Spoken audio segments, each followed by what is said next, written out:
But we'll be giving the panelists some questions, and then we'll open it up a little bit later on from the folks to answer any questions they want to answer.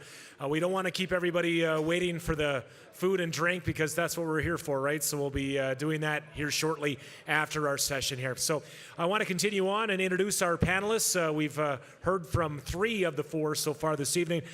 Sitting to my far right, you've heard from him twice already, from Hockey Canada, Corey McNabb. To his right, associate coach of the Prince George Cougars, that's Steve O'Rourke. Our new guest that we have yet to hear from Semiahmoo Minor Hockey Association, the executive director Dave Newson, and then the CEO of BC Hockey, Barry Petrachenko. So we will start it off with some questions we have here already. I'm just going to allow whoever wants to sort of handle an answer, and we will continue on from there. So first question we have, we're talking about obstacles when it comes to minor hockey associations to overcome and facilitate transitions into the alternative seasons or cross-ice hockey. We had a lot of great ideas here, but implementing them is another story and trying to get things going here. So I want to ask you about the obstacles that associations would have when implementing these things we've talked about today. Who wants to take a shot at that?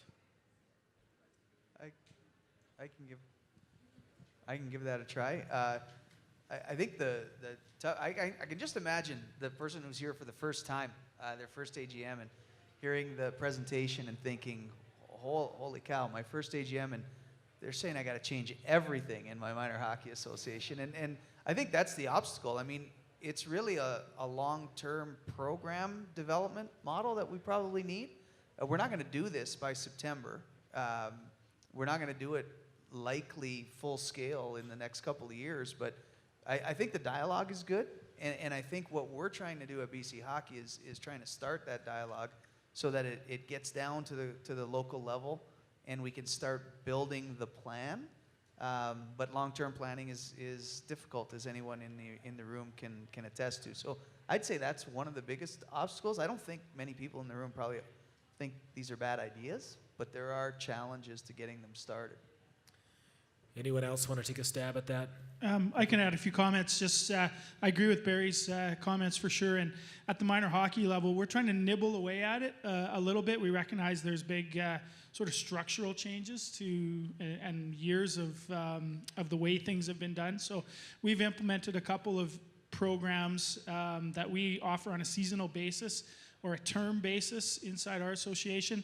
And some of it takes your traditional, for example, your Adam Rep program, where if you jump into Adam Rep, you're pretty much mandated to have 2 games a week, which means if you want to have any kind of practice to game ratio, you're looking at trying to get 3 practices, 2 games, and for a lot of families, that's way too big of a commitment time-wise and financially. So we've implemented a new program that we call it Adam Prospects, and it takes not our top-tier Adam kids, but the next kind of tier down, and they play in a regular house league where they have 1 game a week and 1 practice, and we supplement that with 2 other professionally led practice sessions. So they have a 3-to-1 ratio, and we have people sign up for 2 terms. So you can sign up from September to December, and if the commitment is too much for you, you don't have to sign up for the second term. Vice versa, we find a lot of kids that play soccer in the first half of the season will sign up for our January to March term, and it works perfectly for them, and they keep their hockey development up, their interest in hockey up, and a lot of those kids maybe in their second year might make the bigger commitment into a higher level Adam Rep team, or moving into Pee Wee, continue to play rep hockey. So it's just nibbling away at it, and I think we're starting to see positive results from that, and our enrollment is good, and lots of good feedback. So we'll continue with those things and encourage you guys to do the same.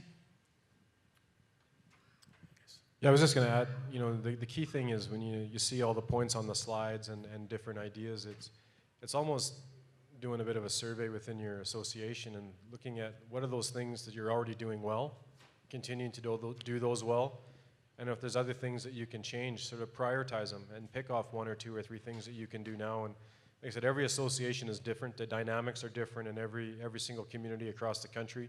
You know, there's by no means is there any pressure to try and do it all at once, but tackle the things that you can tackle, and as you get 1 or 2 or 3 done, you're going to find some other ones are going to fall into place. But I think the biggest thing is to find a place to start and then determine how you want to go about it from there. Just from an experience that I'm having here at the Western Hockey League level is having these athletes now struggling with burnout at that 16 to 20 years old. And that's an area that it falls into your guys' hands, is to try to implement some of these new things and different parts of the season and doing different seasons to it so that they're not at that 16 to 18 to 20 years old and having burnout. We, unfortunately, in Prince George, went through that with our starting goaltender in January, February.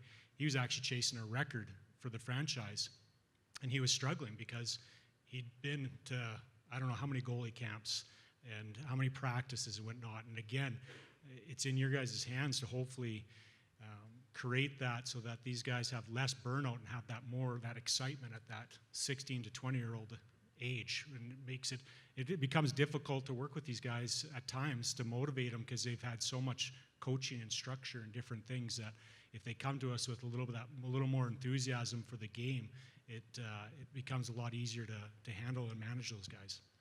All right, thanks, Steve. When we deal with cross ice hockey and as well as the alternate season, there's obviously trying to change the mindset of the players, the parents, and the coaches, which I see is something to be very difficult to wrap your head around if you've been used to doing it that way. So how do we overcome changing mindsets of players, parents, and coaches? And if anyone wants to handle that here to kick it off.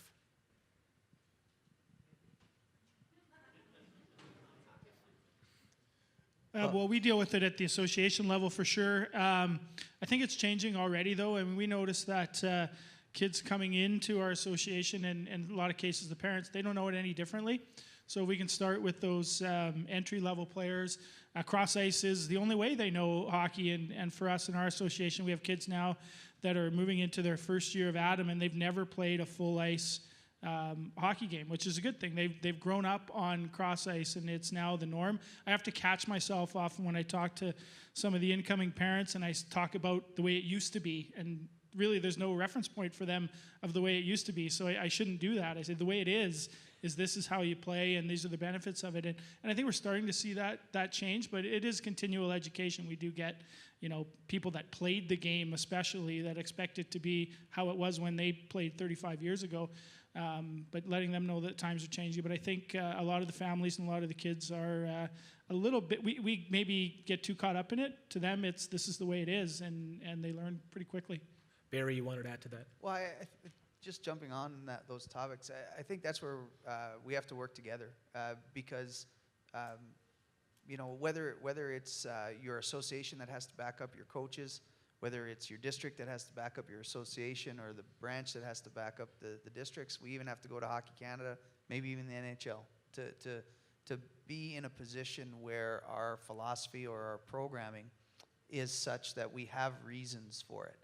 And I think that's what we can do together is either through building best practices or coming together at meetings like this and deciding new ways to go with our programming. If we do it collectively, there's power in the collective, and I think that's a challenge for us in the coming years I mean, it's not always easy to get on the same page, but I think we do a pretty good job of that, and we have to keep that in mind, that the brain power within this room and within this weekend from around the province here is an example of something that we can leverage to do great things.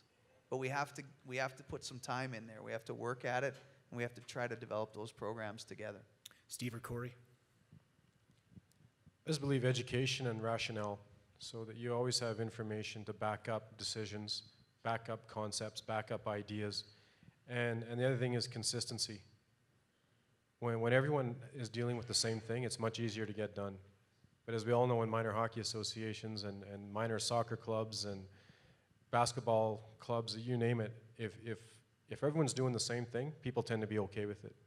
But when it's inconsistent, someone's doing this and someone else is doing something different, that's when you always get people wondering, well, what's going on over there? Why are they doing it this way? How come they're not the same as us?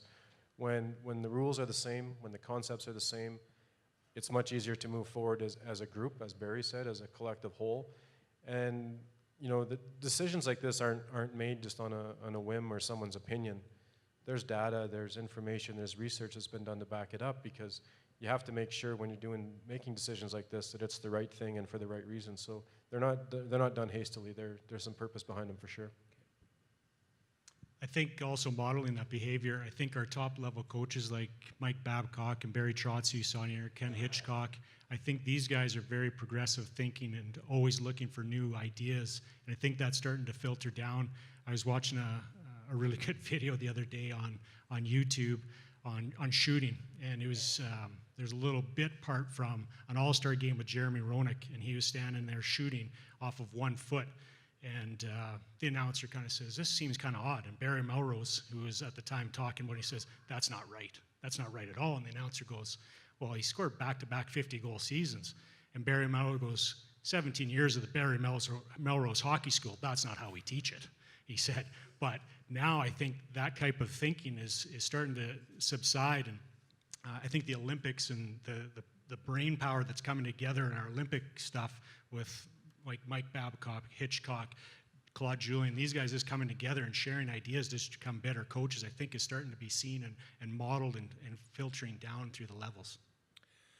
All right, we're going to switch on topics now, and we touched on it a little bit here earlier tonight, but we want to ask our panel how we ensure that the hockey experience for the below Adam age groups is a positive one. How do we ensure that these youngsters, these ones just getting started, have a positive experience? We'll work left to right again here. Can't we go right to left on this one?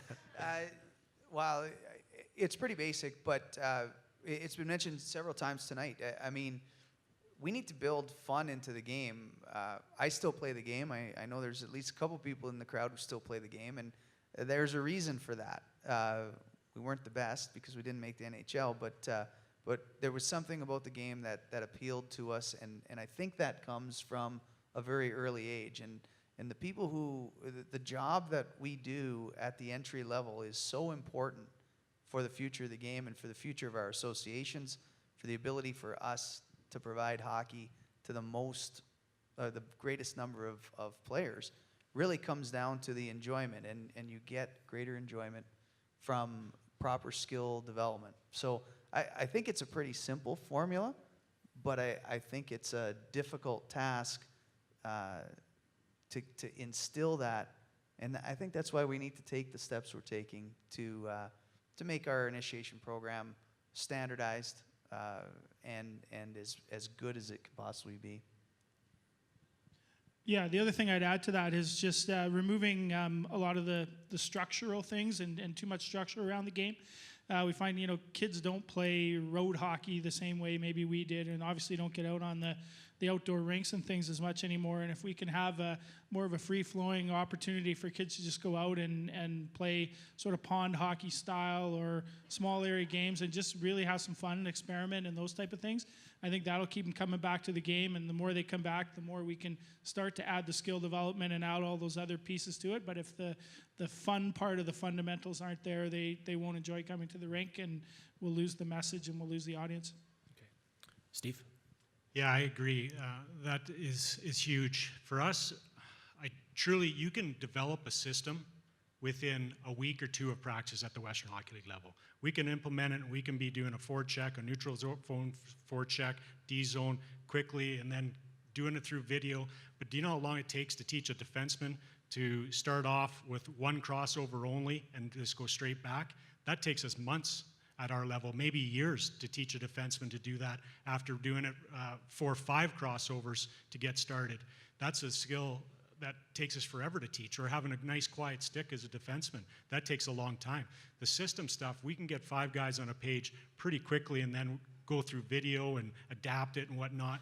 But again, it's for those kids to have fun at the game. They have to have those skills early on, and then as they progress, they'll continue to play the game. I agree with everything that these guys have said, and I think it might even come down to something simple at the 7 and 8-year-olds and 5 and 6-year-olds. It used to be a rite of passage that at 5 and 6, your practice was 7 a.m. Saturday morning. Well, when you have new people in the community or new people to the game, and a lot of times that means you have to get another sibling out of bed and they're at the rink at 6 a.m., that's enough for some people to maybe not play. I know in an association I coaching at a high level Adam or Pee Wee, I'd always tell our association, I don't necessarily want to be there at 7 a.m. Saturday, but I guarantee all 17 of my kids are going to be there every single Saturday. Give the young kids, the young parents, the people new to the game the best times. Try and take away any options or any excuses why they might not want to participate that has something to do outside the game. Kids are going to love the game, but if the parents can't get them to the rink or it's something that's discouraging, the 3:30 practice or the 4 o'clock practice is tough for parents to get their kids there. Try and find ways to make it as inclusive and as easy access for everybody as it possibly can, and especially when you start with that young age groups, the 8 and under, it's going to carry over and you're going to have more people playing the game for a longer period of time. Just have one more topic to cover, then we welcome the questions from the membership. You can see the microphone set up here in the room. There's 4 of them, so start thinking about maybe some topics you want our panel to discuss. Our last topic, before we open things up, what steps can we take to overcome the issues we face with facilities in terms of programming and including synergies with other user groups? I know we hear a lot about the challenges that minor hockey associations face with their facilities. That's one of the reasons why hockey in a lot of places in our province ends when it does, because lacrosse and other activities are coming in. I know it's a challenge. We've tried to facilitate better relationships between our facilities and our MHAs. That might be one way to go.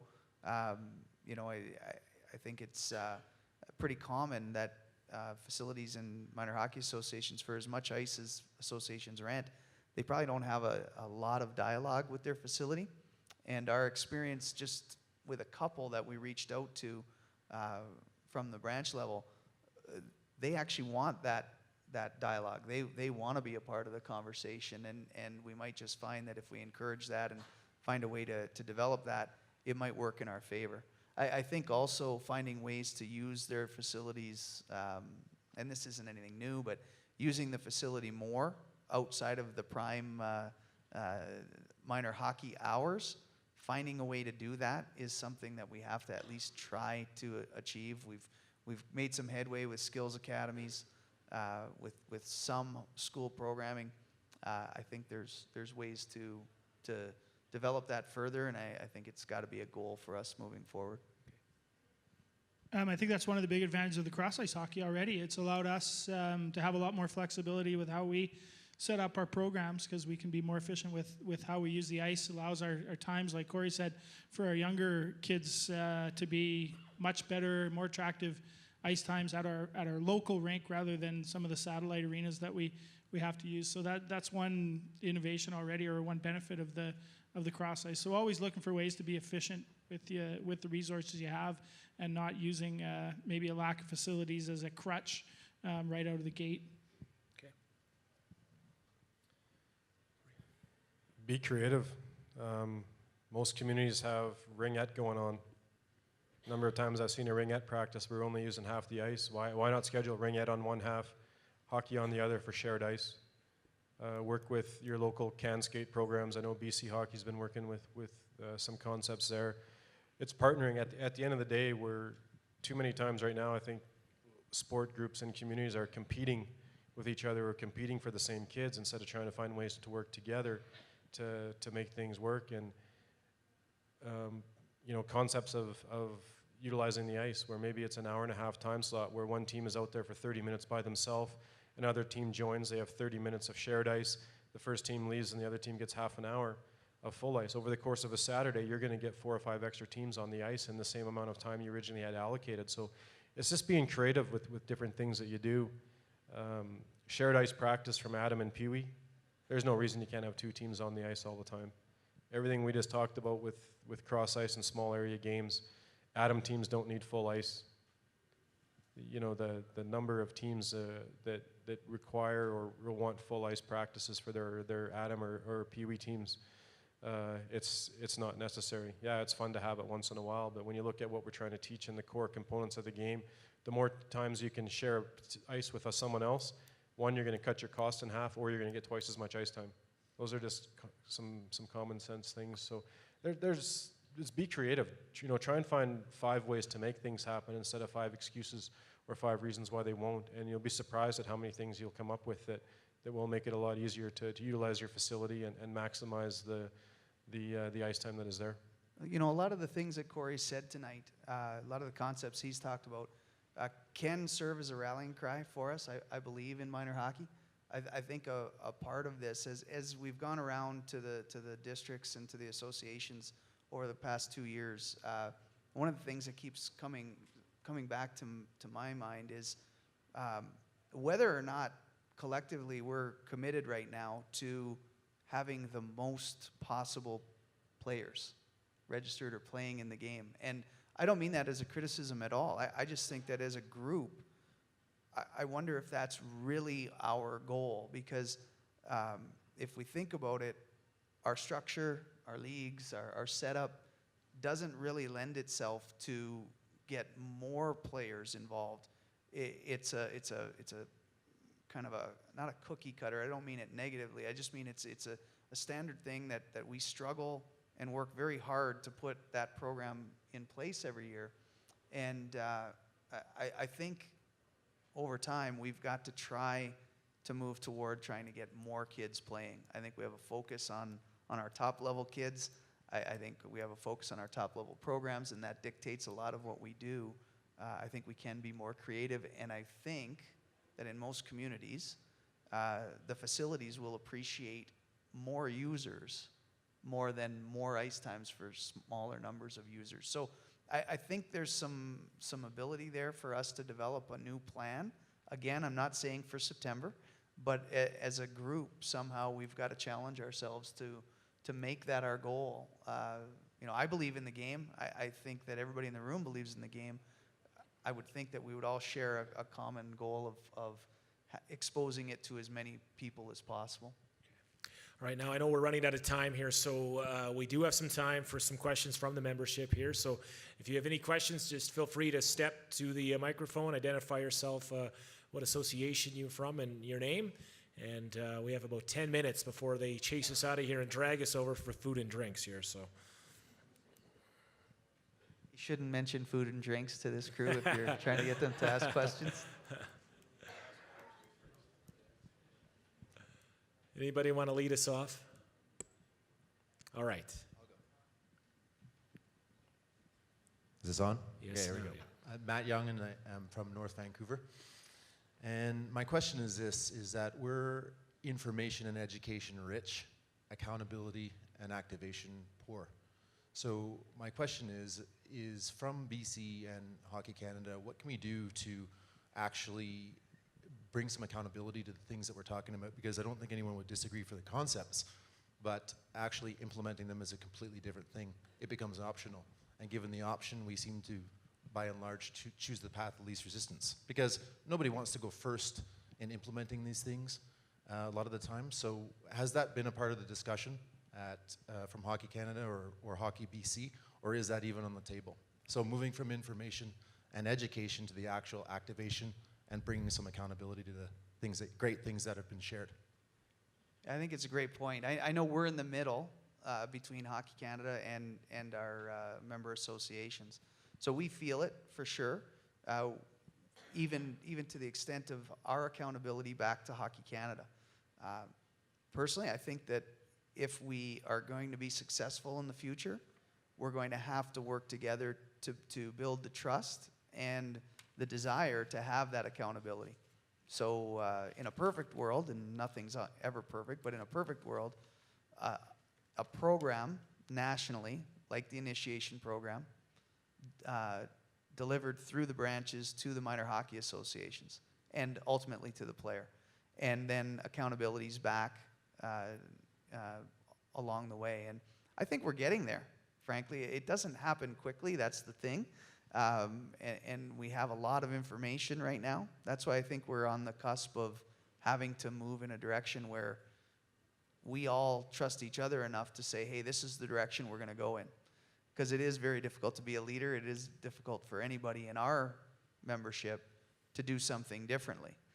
It won't jive with district schedules. It won't meet up with our BC Hockey Championship requirements, and that creates problems. And nobody wants to go out on a limb and change things to that extent. So I think we've got to support each other in that regard, and I think that's the challenge, and we can do it. It's just a matter of getting a stimulus to be willing to do that. I think we also have to be willing to take more risks from even at the local level, the association level, try new things. Doesn't have to be perfect, but I think if we continue on with the status quo, we're going to continue to face these issues and not solve them. So we have to take some bold steps, take some risks, and it's probably easier to do at the local level initially maybe than it is for a big organization like Hockey Canada or BC Hockey to do some of these things. So I encourage you guys in your own associations to try something new, bite off a new program, do something different, and don't get caught up in the thinking of we've always done it this way or that's the status quo, because the information's there, as the speaker mentioned there, and I think the support would be there from the governing bodies as well to try new things.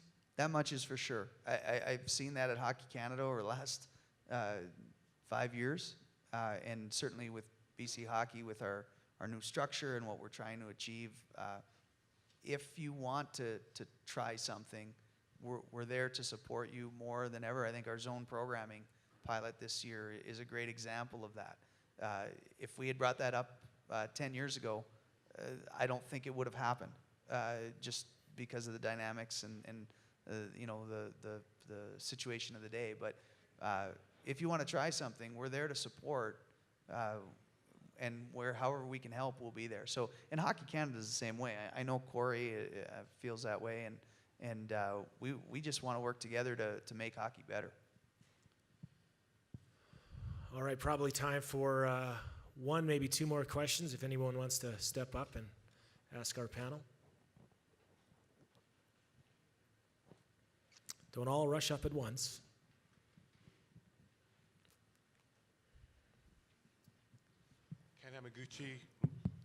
Ken Hamaguchi, Seaford Minor Hockey. Excuse me.